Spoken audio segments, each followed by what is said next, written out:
Bien. Bueno, entonces en esta semana número 4, la última del módulo, vamos a hacer una breve revisión sobre lo concerniente a la gravimetría. Parte del módulo 5, química analítica y su metodología de la maestría en física química para educación secundaria comunitaria productiva. En cuanto a los contenidos, tenemos 5 puntos a desarrollar: descripción del análisis gravimétrico, características de los precipitados, etapas de un método gravimétrico, factor gravimétrico y sus aplicaciones. Vayamos revisando entonces el primer acápite, descripción del análisis gravimétrico.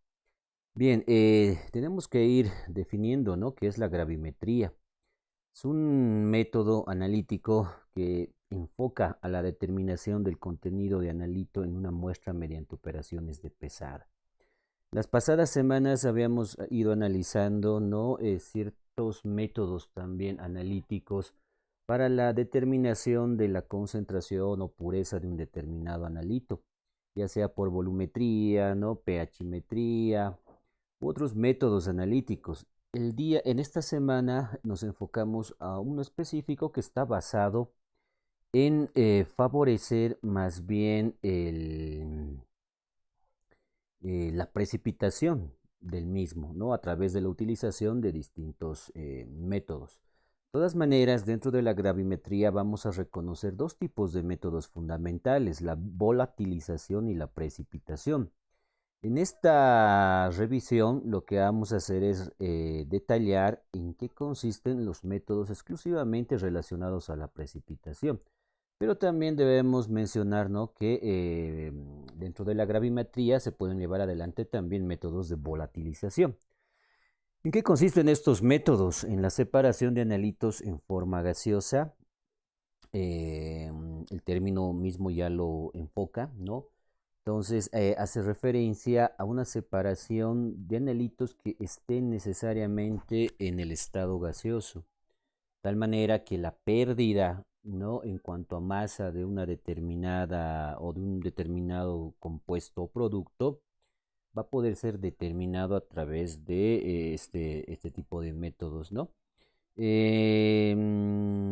Ejemplos de métodos de volatilización: tenemos la determinación de agua y la determinación de carbono. Más específicamente hablando, si hacemos mención a la determinación del agua, podemos ejemplificar esto como la medición tal vez de la humedad, ¿no?, de un alimento, de un medicamento, de cualquier producto, a través de la desecación, inclusive la incineración, ¿no? Entonces, comparando masas iniciales con masas finales, se va a poder determinar el porcentaje de agua que se haya perdido en ese determinado producto. Y algo semejante ocurre con el carbono, a través de la pérdida del dióxido de carbono que se va a generar producto de las reacciones de combustión específicas para compuestos orgánicos.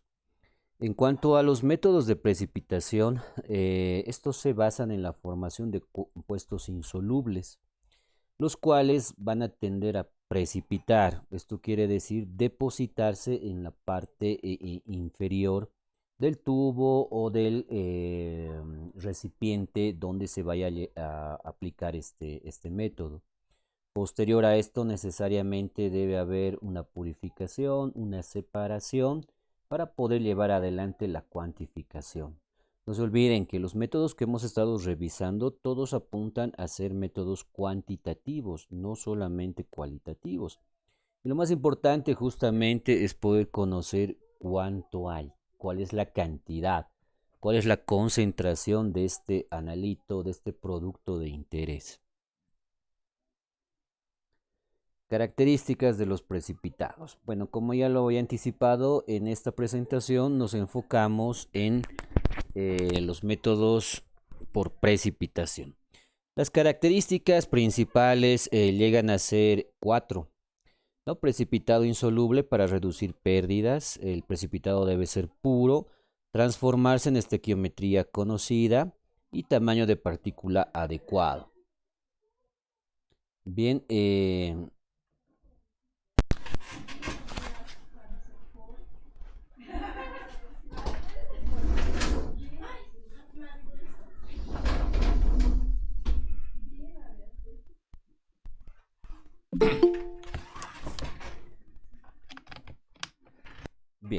disculpas. Entonces, el precipitado, ¿no? Para poderlo purificar, necesariamente debe separarse físicamente de la mezcla.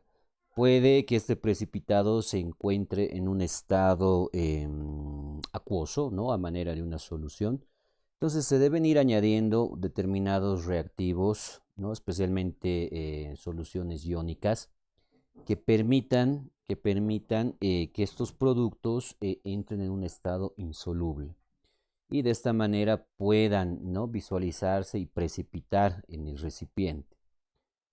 De hecho, la aplicación, ¿no? de estos métodos, ya sean físicos o químicos, van a favorecer que este precipitado sea o se encuentre en un estado puro. Bien, la pureza al final se la tiene que medir necesariamente, esto a través, ¿no? de realizar cálculos estequiométricos, conociendo datos como las masas atómicas, las masas moleculares, ¿no? La reacción, obviamente, y también las fórmulas. De esta manera se puede calcular el porcentaje de pureza del analito que se vaya a determinar.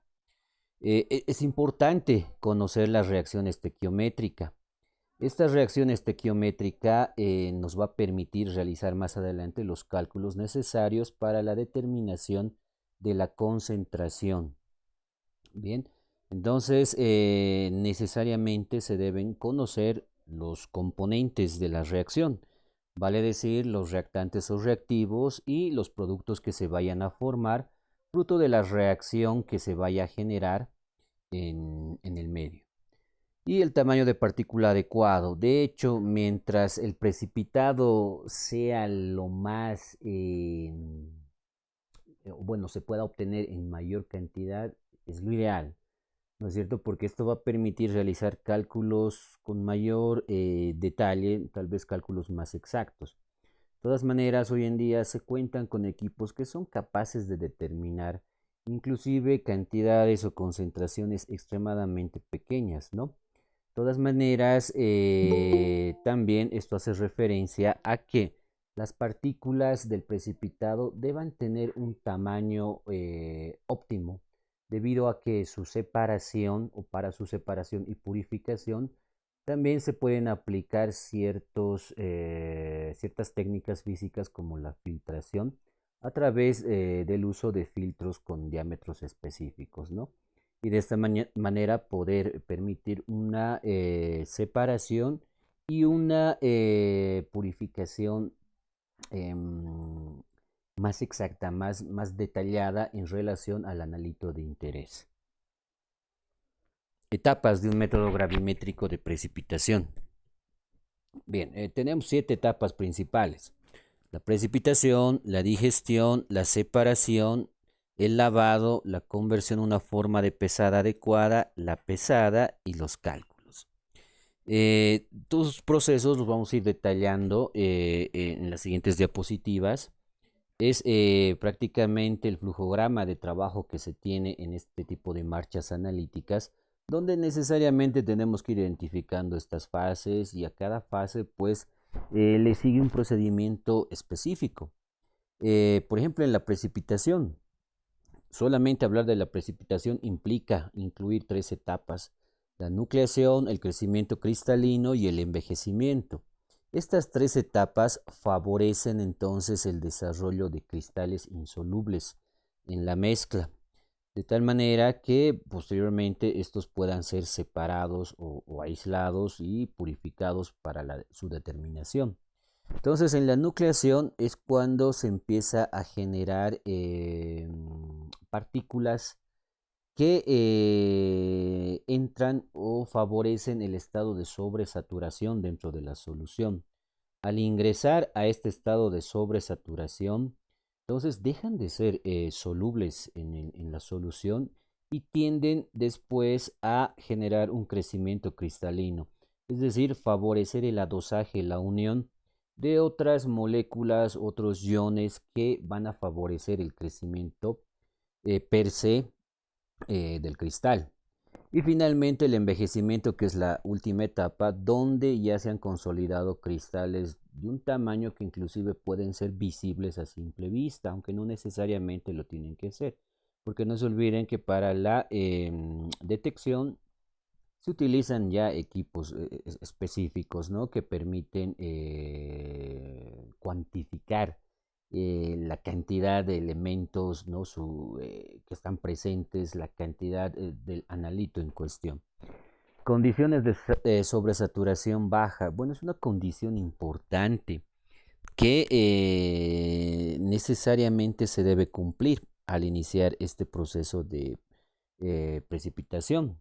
Para esto, lo que se recomienda es aumentar la solubilidad y disminuir la concentración de reactivos. Esto con la finalidad de generar un medio adecuado que permita la generación de estos cristales.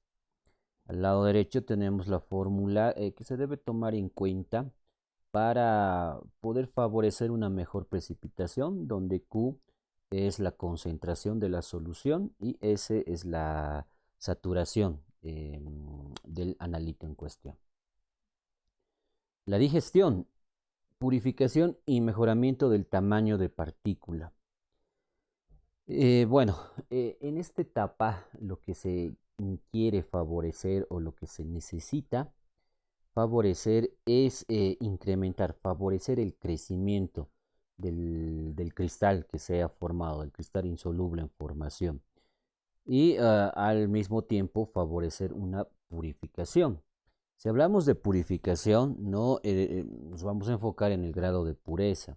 Definitivamente, ¿no? Los reactivos que se van a utilizar para poder favorecer primero la precipitación tienen que ser altamente específicos y tienen que favorecer la reacción con el analito de interés. Esta pureza se ve favorecida cuando se toma en cuenta la precipitación lenta en caliente, la digestión en condiciones de saturación, el lavado adecuado y la reprecipitación del analito. Pese a que se sigan estas recomendaciones,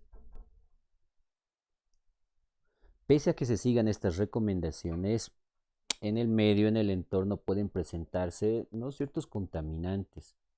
Para evitar la formación de estos contaminantes o, bueno, que en el medio directamente vaya a aparecer un contaminante, también se recomienda lo siguiente: la coprecipitación por absorción en superficie y la absorción en el interior del cristal, de tal manera que con esto favorezcamos generar un cristal insoluble lo más puro posible.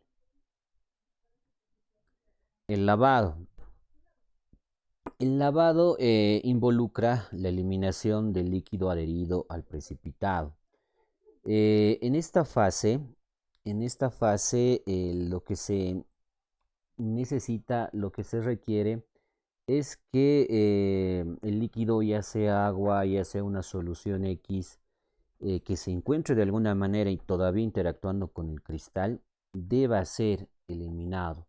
Esto se lo hace a través de la aplicación de dos tipos de solventes, ¿no? Puede ser el agua pura, como puede ser una solución de electrolitos. El agua pura no es tan recomendable porque puede formar con algunos cristales coloides. Estos coloides van a desfavorecer posteriormente el filtrado, de tal manera que es muy probable que ciertos cristales queden atrapados en el papel filtro o en el filtro como tal, dependiendo de qué se vaya a utilizar, y de esta manera no perdamos muestra. En cambio, utilizar una solución de electrolitos, por ejemplo el nitrato de amonio o el cloruro de amonio, van a favorecer más bien que ese cristal entre en un estado más insoluble. Además que la principal característica que tenga que tener este electrolito es que tiene que ser necesariamente volátil. Bien, y de esta manera entonces favorecemos la eliminación de estos remanentes que queden adheridos a la superficie del cristal. Separación. Para la separación utilizamos, ¿no?, un embudo de Büchner, ¿no?, con su filtro específico. Esto con la finalidad de aislar el aislamiento del analito de la fase líquida. Y el método ideal que se vaya a utilizar va a ser la filtración.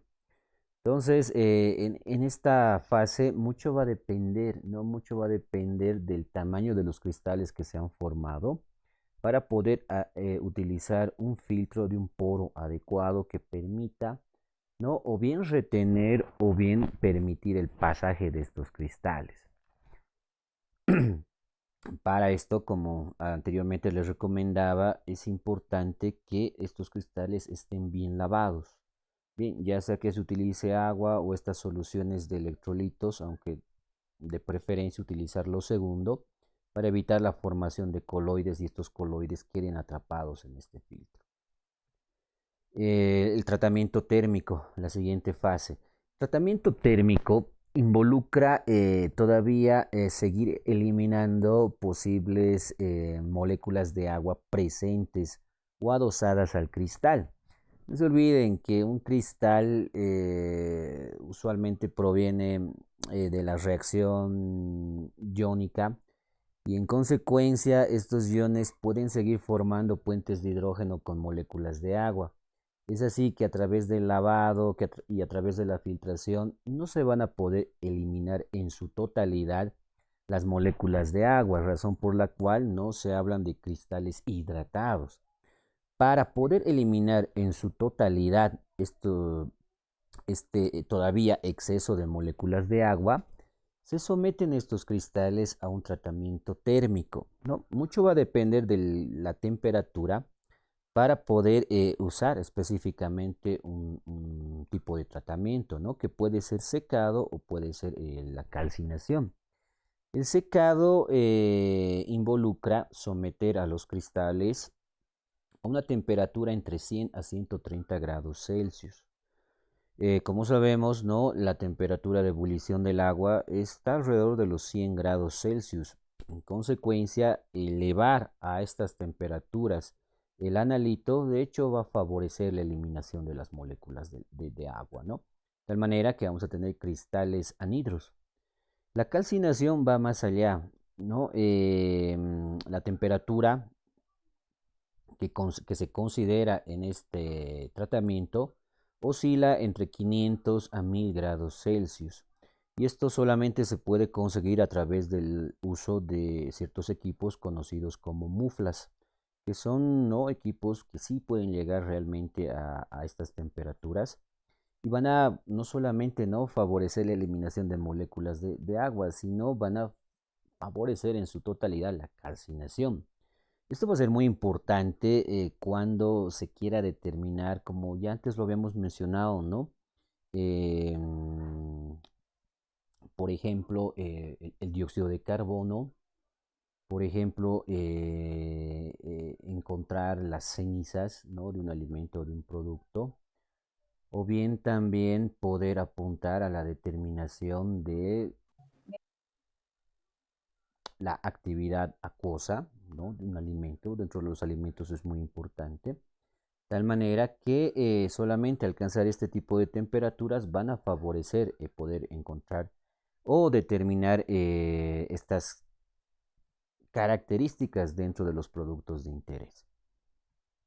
Bien, luego la pesada. Bueno, el remanente que nos queda, ya sea un cristal, ya sean cenizas, necesariamente tienen que ser luego cuantificados, ¿no? El principal método de cuantificación en este caso va a ser utilizar una balanza de preferencia analítica con una sensibilidad que llegue por lo menos hasta el 0,1%, es decir, que nos permita realizar la medición inclusive no alrededor de los miligramos, de tal manera que podamos, ¿no?, realizar una cuantificación más exacta.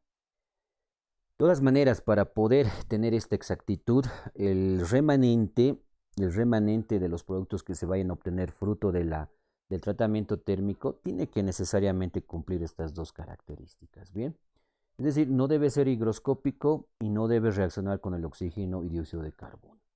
¿Qué significa lo primero? Que no sea higroscópico. El producto final que se obtenga a través de tratamiento térmico puede contener, ¿no?, algunos remanentes químicos que vayan nuevamente a generar la formación de puentes de hidrógeno con moléculas de agua, ¿no?, localizadas en el ambiente. En otras palabras, una hidratación gaseosa. Entonces, si es que ese producto tiende a formar estos puentes de hidrógeno, vuelve a hidratarse. Y en consecuencia eso va a afectar el cálculo, ¿no? Por lo tanto, esta es una característica importante, principal, ¿no? Que ese producto no deba, o bien que se sepa que no va a ser higroscópico, o bien que esté en un ambiente controlado donde no haya humedad en el aire, ¿no? Y de esta manera, pues evitamos una rehidratación del material que se vaya a obtener. Luego, estos compuestos, o bueno, este producto que se vaya a obtener, tampoco debería reaccionar ni con el oxígeno ni con el dióxido de carbono, para evitar también, ¿no es cierto?, cálculos indeseados. De todas maneras, lo que se va a siempre recomendar para lo segundo es, ¿no?, o bien conocer la naturaleza misma del producto que se vaya a generar, o lo que antes habíamos mencionado, tener un ambiente controlado, un ambiente donde se elimine la presencia de oxígeno y dióxido de carbono, y de esta manera estemos seguros de que el producto que se ha obtenido no está en contacto ni con agua, ni con oxígeno, ni con dióxido de carbono. Bueno, una de las maneras de poder llevar adelante el cálculo, ¿no?, a través de considerar las masas, ¿no?, de los productos finales que se ha obtenido, es la formulita que tenemos ahí en pantalla, donde el precipitado va a ser igual, ¿no?, la placa filtrante o el crisol en función del equipo que se haya utilizado, más el precipitado, restarle la masa de la placa o el crisol, y de esta manera vamos a conocer con exactitud cuál es la masa del precipitado de interés, ¿no? Y de esta manera, pues, seguir realizando el cálculo correspondiente. ¿En qué consiste este cálculo? Determinar el peso del precipitado, de su estequiometría y de los pesos atómicos y moleculares. Se puede entonces calcular el peso del analito y su contenido en la muestra. Para poder determinar exactamente, ¿no?, cuánto de analito hay en la muestra, requerimos conocer esos datos, ¿no? Requerimos la masa del precipitado, la reacción estequiométrica, las masas atómicas y moleculares, y sobre esta base sí vamos a poder llevar adelante un cálculo estequiométrico que primero me permita determinar, ¿no?, cuánto hay del analito, y luego inclusive ir más allá, ¿no?, poder determinar inclusive la pureza de este analito. Y justamente en la primera actividad que tenemos para esta semana, ¿no?, los ejercicios apuntan a eso, a determinar el porcentaje de pureza de los analitos en función de ciertas características, ciertos sistemas que se van a generar, ¿no?, en los ejercicios. Errores. ¿Qué errores se pueden, bueno, cuáles son las principales causas de estos errores?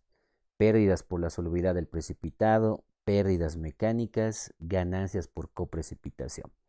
Bien, bueno, esto lo hemos analizado en las anteriores diapositivas y hemos ido mencionando, ¿no?, posibles técnicas que nos permitan más bien no caer en este tipo de errores. Pérdidas por la solubilidad del precipitado, ¿no? La principal característica de este precipitado es que tiene que necesariamente ser insoluble en la solución o en el solvente donde se encuentre. Para eso vamos a favorecer, ¿no?, la inclusión de ciertos reactivos que van a favorecer esta insolubilización. Pérdidas mecánicas, ¿no?, durante la manipulación. Es muy común esto, especialmente si se lo lleva adelante de forma manual, que vayamos perdiendo cierta cantidad de muestra debido al trasvase que se realiza entre recipientes, debido a la filtración, al tratamiento térmico, vamos a ir perdiendo cierta masa. De hecho va a ocurrir, ¿no? Pero no se olviden que en toda marcha analítica ya se asume un porcentaje de error que no debiera ser más allá del 5%. Esto de acuerdo también a la estadística. Y la estadística, como ya en alguna sesión lo habíamos analizado, es muy importante dentro de la parte analítica. Por eso que no solamente en investigación, sino también en la parte analítica ya se asume de ingreso que se tiene un margen de error, pero este margen de error no tenga que ir más allá del 5%, ¿no? Y ganancias por coprecipitación. Bueno, si es que no se utilizan solventes adecuados, reactivos adecuados, esto va a favorecer no solamente la precipitación del analito de interés, sino también de cualquier otro compuesto químico que esté presente en la mezcla.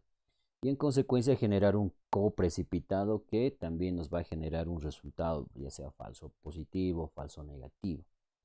De todas maneras, dentro de los métodos convencionales, especialmente ya los automatizados, se evita, la generación de estos errores, ¿no? A través de que se tiene un procedimiento sistemático en ambientes controlados, en cámaras, que al final llegan a un lector donde prácticamente no llega el precipitado en estado puro.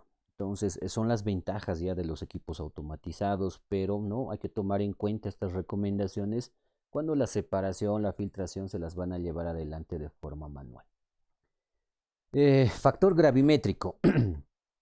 Bien, el factor gravimétrico es un factor que nos va a permitir realizar una corrección y un ajuste de la masa del analito presente en la masa del precipitado. No, no se olviden que para poder llevar adelante la corrección especialmente de esos errores que hemos ido mencionando, necesariamente se va a necesitar este factor. Y específicamente en este tipo de métodos se lo va a denominar factor gravimétrico. Bien, y se lo puede calcular de esa manera, ¿no? El factor gravimétrico lo podemos despejar de esta fórmula y en consecuencia nos quedaría, ¿no?, a la masa del analito dividido entre la masa del precipitado, y de esta manera conocemos ese factor. Conociendo también esos datos, podemos analizar o calcular el porcentaje de pureza del analito, tomando en cuenta la masa del precipitado por el factor gravimétrico dividido entre la masa de la muestra y multiplicado por 100. Ahora, aquí un detalle muy importante. Mientras menor sea el valor del factor gravimétrico, esto involucra que el método o la técnica analítica que se ha utilizado es mucho más sensible. Entonces, mucho va a depender de todo el procedimiento que se siga desde inicio hasta el cálculo para poder realmente darle una sensibilidad adecuada al método o a la técnica, ¿no? Importante calcularlo si es que se lo va a realizar, repito, de forma manual. Pero si contamos con un equipo, un espectro fotómetro de masas, por ejemplo, no va a ser necesario porque los factores ya se conocen, ¿no? Ya se tiene inclusive una sensibilidad, una especificidad de la técnica, donde se realiza un control, ¿no? Muy en detalle que permite justamente la generación mínima de esos errores, donde el factor gravimétrico va a ser muy pequeño y eso va a generar una gran sensibilidad del método de la técnica. Aplicaciones. Bueno, acá solamente mencionar, ¿no?, que las aplicaciones son variadas, pero acá el texto académico no nos comenta 4 principales aplicaciones: reducción a metal, formación de óxidos, formación de sales y uso de precipitantes orgánicos. Bien, bueno, con esto prácticamente estaríamos culminando la parte de la revisión teórica de todo el texto académico, culminando con la gravimetría, ¿no? Posteriormente ya nos queda hacer la revisión de las actividades. Si ustedes tuvieran alguna pregunta, alguna consulta hasta acá, adelante.